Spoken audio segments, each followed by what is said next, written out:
नमस्कार, मैं हूं सुरभि शर्मा। स्पेशल रिपोर्ट की शुरुआत करते हैं। हर देशवासी के लिए महात्मा गांधी इज्जत का नाम है। आज़ादी की लड़ाई में बेमिसाल योगदान के लिए महात्मा गांधी को राष्ट्रपिता कहा जाता है। लेकिन आज हम आपको जो दिखाने जा रहे हैं उसे देखकर आप हैरान रह जाएंगे। क्या आप सोच सकते हैं कि महात्मा गांधी के वो पोते जिसे बापू बेहद प्यार करते थे, आज दर दर की ठोकरें खाने के लिए मजबूर हैं।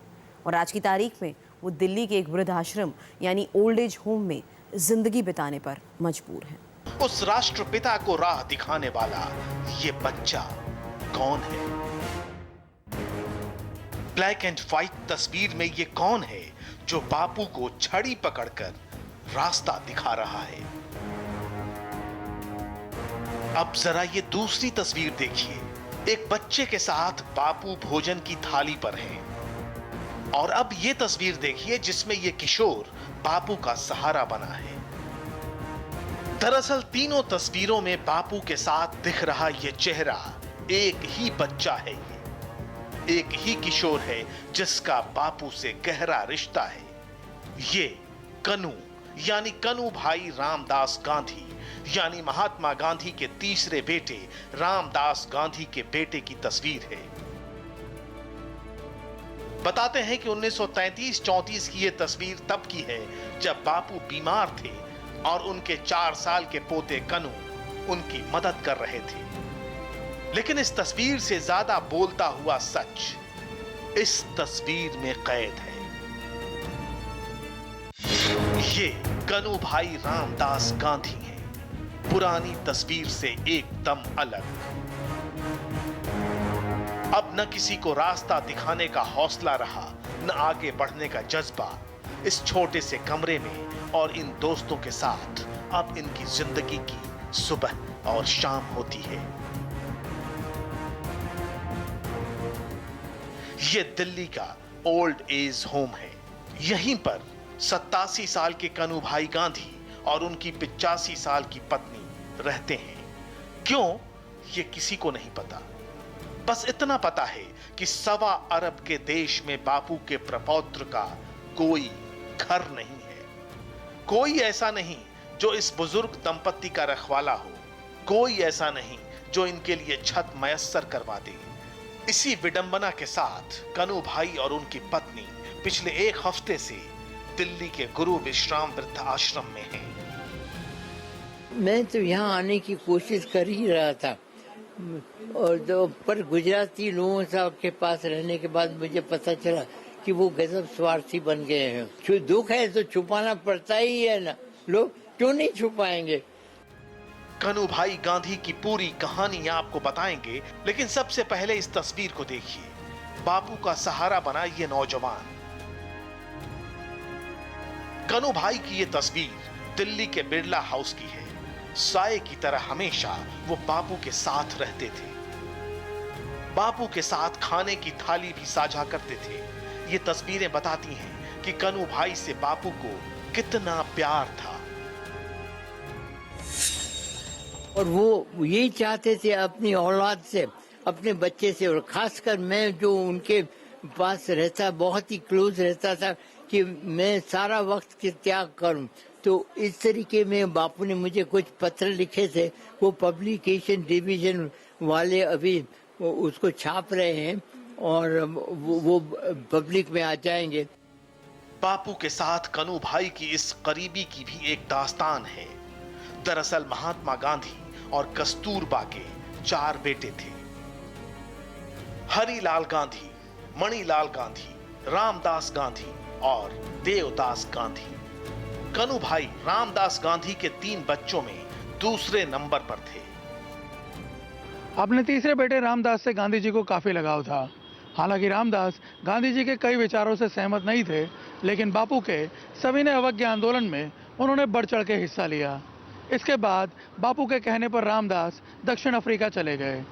पिता और पुत्र के बीच में शर्त यह थी कि इसके बाद कनू भाई की पूरी देखभाल बापू ही करेंगे। इसके बाद कनू भाई बापू के साये की तरह हो गए। कनू भाई की जिंदगी ही बदल गई। उस वक्त कनू भाई 17 साल के थे।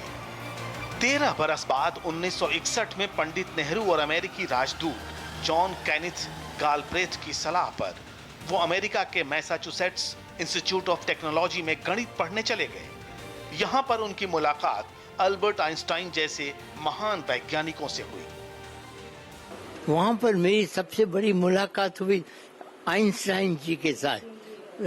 तो वो मुझे कहने लगे कि तुम यहाँ क्या कर रहे हो, क्योंकि जो सत्य लोग मुझे महान कहते हैं, मैं कहता हूँ मैं महान नहीं हूँ। जब आप महात्मा गांधी को जो तुम्हारे पिता थे, तो मतलब जनरेशन बहुत सारी, अभी तो कुछ नहीं है, पर जब जनरेशन के बाद लोग ये कल्पना नहीं कर पाएंगे कि महात्मा गांधी के जैसा पुरुष, ताकतवर पुरुष, कि जिसको कुछ नहीं चाहिए और तो भी सबको दुनिया बदल सकता है।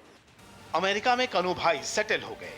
यहाँ उन्होंने नासा में साइंटिस्ट की नौकरी की, कई हवाई जहाज के डिजाइन के प्रोजेक्ट्स पर काम किया। अमेरिकी सरकार के रक्षा विभाग को भी कन्हू भाई ने सेवाएं दी। बायोकेमिस्ट्री में उनकी पीएचडी पत्नी शिवलक्ष्मी ने बोस्टन में अध्यापन किया और फिर बोस्टन बायोमेडिकल रिसर्च इंस्टीट्यूट में शोध का काम किया। कन्हू भाई ने अमेरिका में करीब 55 साल बिताए, लेकिन उनके लिए परदेश ही रहा और स्वदेश की यादें हमेशा दिलो दिमाग में जिंदा रही। कन्हू भाई और शिवलक्ष्मी को कोई संतान नहीं थी। आखिरकार 2013-14 में उन्होंने वतन वापसी का फैसला किया और भारत आ गए। दिल्ली से प्रियंका कांडपाल के साथ निर्णय कपूर, अहमदाबाद, इंडिया टीवी। कन्हू भाई की जिंदगी में ट्रेजेडी की शुरुआत भारत वापस आते ही शुरू हो गई और सबसे पहली मुश्किल तो थी कि वो कहाँ ठिकाना बनाएं। गुजरात के अलग अलग गांधी आश्रमों में उन्होंने 2 साल गुजारे, लेकिन वहां की आबो हवा रास नहीं आई।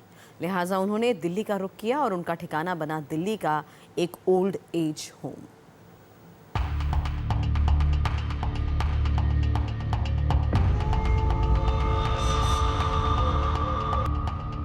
बाहरी दिल्ली का यह है गुरु विश्राम वृद्धाश्रम।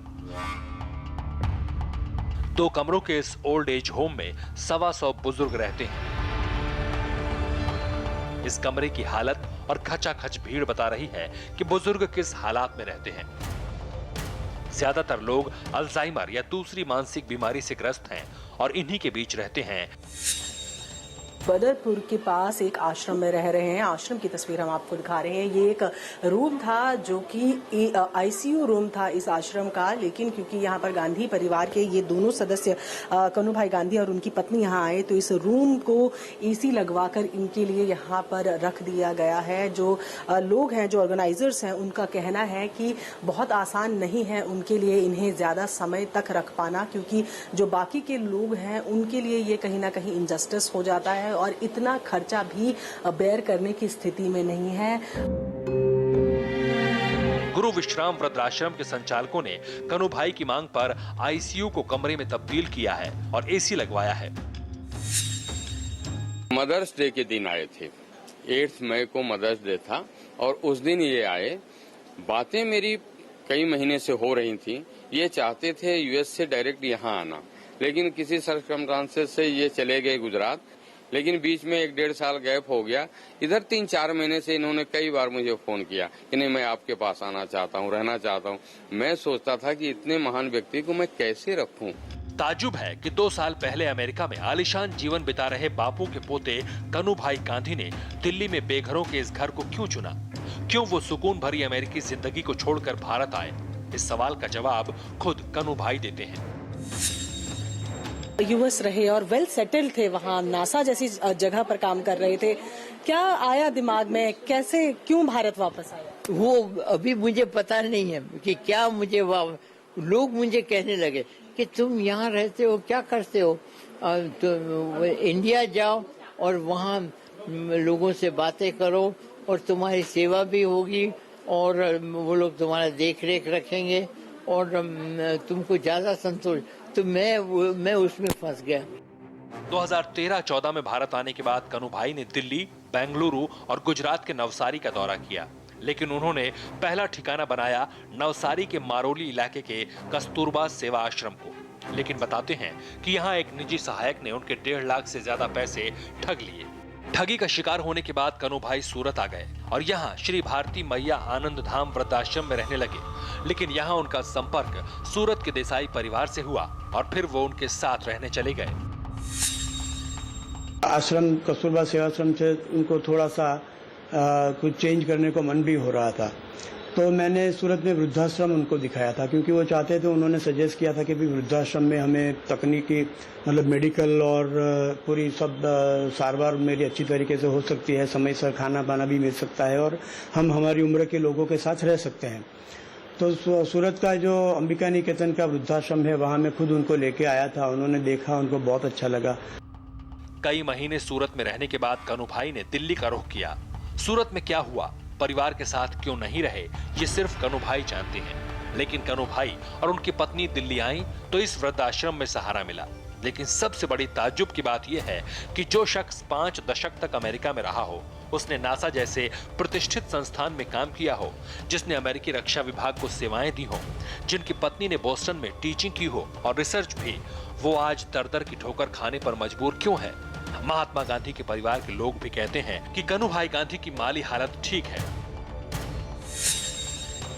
कहीं न कहीं अच्छी तरह से रहने का अवसर मिला ही है। गांधी संस्थाओं ने उनको बहुत अच्छी तरह से उनकी मेहमान नवाजी की थी, उनको रखा था, बहुत मान सम्मान से रखते थे उनको। ये ऐसा नहीं है कि वो निराधार निराश्रित हो गए हैं, वो ये जो उन्होंने किया है वो अपनी मर्जी से, इन्होंने ये सक्षम है अपनी जिम्मेदारी उठाने के लिए, अच्छी तरह से रहने के लिए। इसका जवाब उन्होंने देना चाहिए कि वो क्यों इस तरह से निराश्रित बन के रहने का दिखावा कर रहे हैं। इशारों में परिवार कहता है कि कनुभाई की मानसिक हालत ठीक नहीं है, वो समय पर दवाई नहीं लेते और शायद यही वजह है कि उन्होंने दिल्ली के उस वृद्धाश्रम को चुना जहां अस्पताल जैसी सुविधा है। कब तक दिल्ली के इस ओल्ड एज होम में टिकेंगे? क्या सरकार से या फिर परिवार से उनका कोई मददगार सामने आएगा? दिल्ली से प्रियंका कांडपाल, अहमदाबाद से निर्णय कपूर के साथ राजीव सिंह, मुंबई, इंडिया टीवी।